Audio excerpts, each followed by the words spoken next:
grown up with this game. Settled family beefs and broken analog sticks on beam struggles. Now, it's here once again.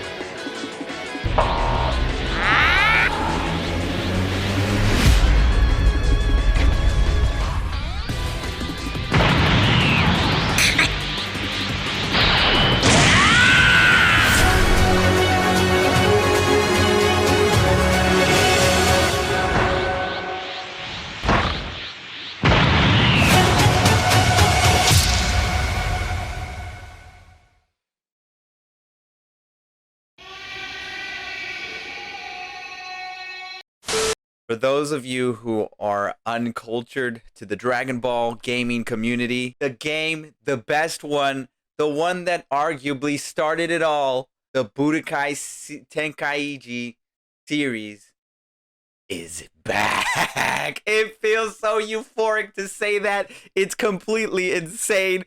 I can't even wrap my brain around it. I can't even believe that it's reality. I can't believe that this is something that's actually happening. Budokai Tenkaichi 4 was just announced in the Dragon Ball Battle Hour a few days ago. I know I'm a bit late on it, but I had to talk about it. I couldn't do a reaction of it because I just couldn't help myself. I had to watch the trailer. I had to watch it for myself, and I wasn't there in any space to do a reaction for it, so that's fine. But I'm here now, and I'm ready to talk about it, and I'm not too close to the mic because I don't want to completely blow out the mic because I know I'm going to be talking loud for most of this video because I'm freaking excited. Now, again, I myself and a lot of people grew up with the Budokai games, and the Budokai games 1 through 3 came out before Budokai Tenkaichi, and arguably the Budokai games that came out before, long ago, those games set the groundwork for what would be, and this might be a crazy statement that I'm going to make, but set the standard, set the footing for what could be and could possibly still be considered the best arena fighting anime game ever made.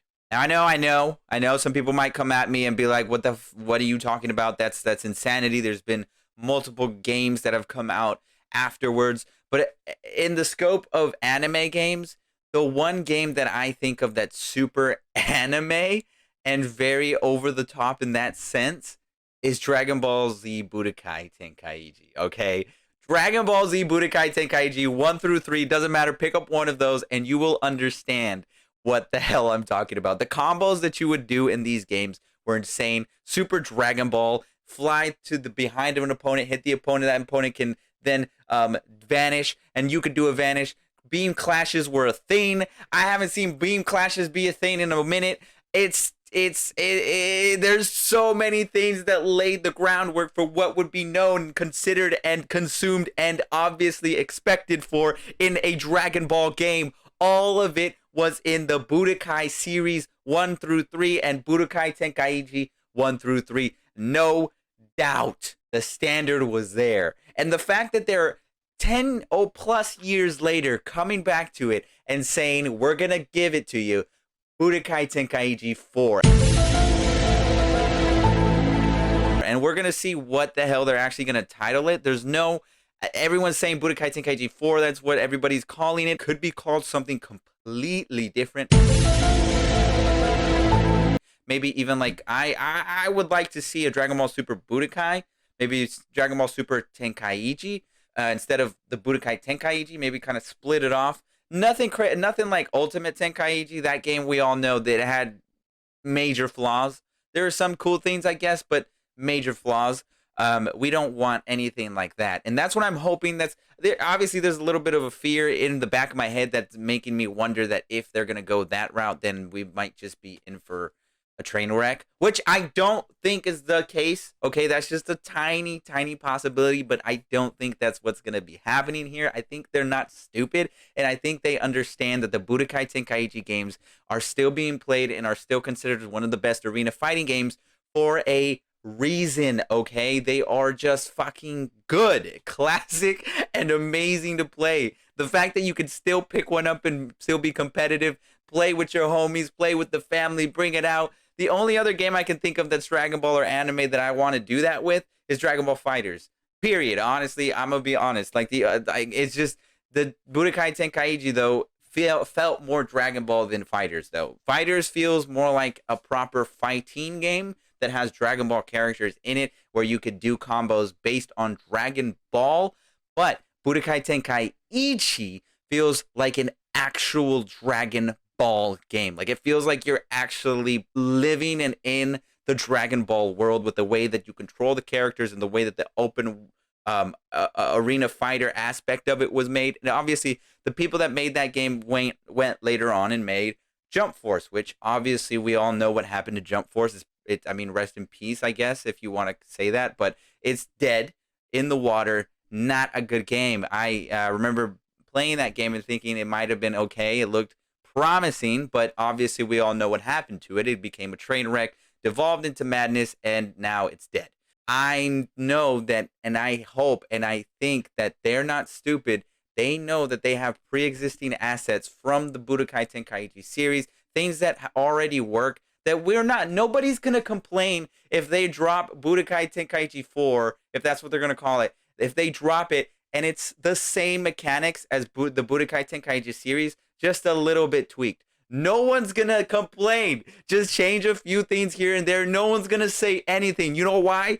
Because that's how good the fucking mechanics were. That's how crazy awesome and crazy fun those games are.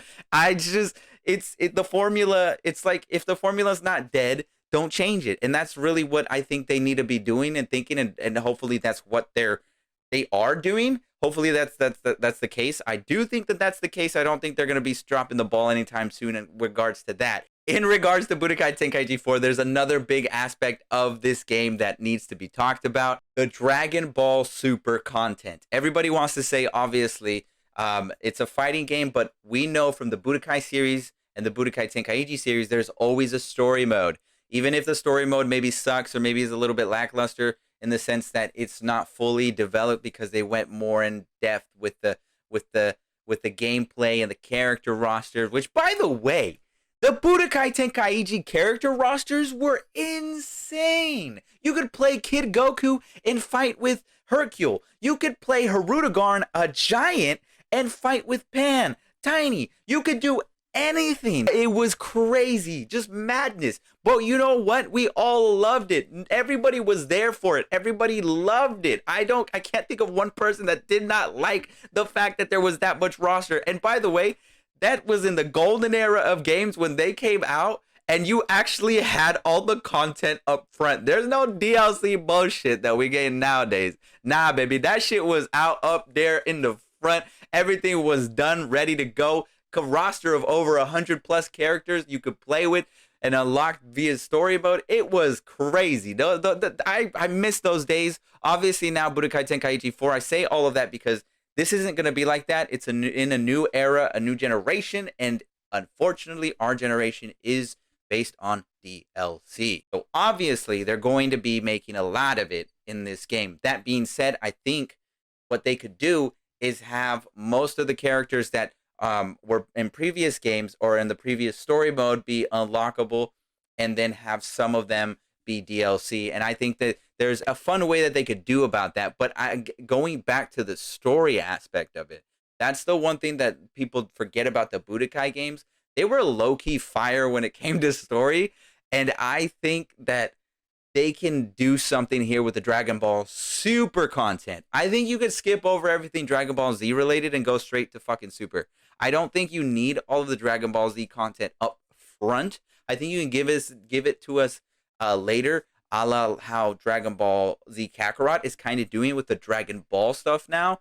I think they can do that there with DLC, where it's like, oh, you want to relive the Raditz memory? Here's a memory DLC or something. You know, they could do something in regards to that. That would be interesting that maybe they can play with regarding the DLC era and bring in that aspect of it. But I do hope that when the game is all said and done, you know, DLC and all, that we do get like a 200+ list of characters that we could play as Dragon Ball, Dragon Ball Z, and Dragon Ball Super, even Dragon Ball GT. I don't know about Dragon Ball Heroes. I think we could just leave that in the dust. Maybe there's some popular characters that could be DLC. I don't know. I don't know too much about Dragon Ball Heroes. I'm the biggest Dragon Ball fan, and I don't even know anything about Dragon Ball Heroes. I don't know what that says about me, but take that with a grain of with what you will. My point, though, stands that the one thing that I always feel like Dragon Ball Fighters drop the ball on is it having much more characters. Like they have a lot of super content in Dragon Ball Fighters, but no actual super story content, just super characters. But they don't even have all of them. Like we have Jiren, but we don't have Toppo. We don't have Dispo. Like we have certain characters, and it feels like an incomplete game without these other characters that were like that could have been just cool just to have in the game in general. I mean, the fact that they gave us Golden Frieza as a transformation, that's neat. But I mean, I remember back in the day you could just transform. Then that's the thing.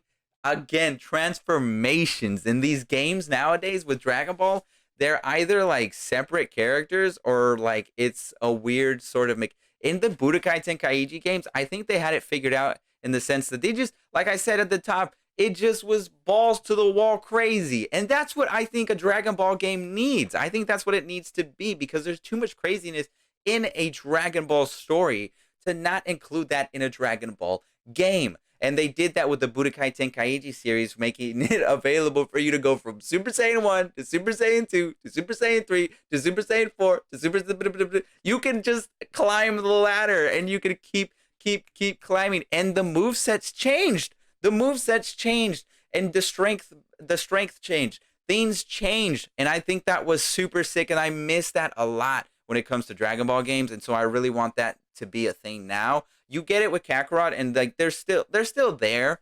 Like, don't get me wrong, they're still there. But in Dragon Ball Fighters, I feel like they missed a ball there. I feel like they could have done more with transformations in regards to that, and they just sort of used it as a character slot, which, again, I'm not the biggest fan of.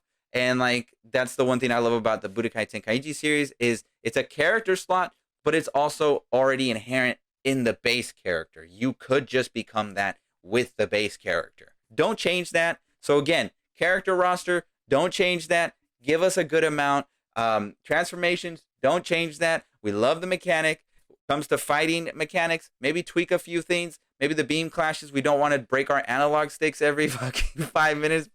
Game controllers nowadays expensive. You know what I'm saying?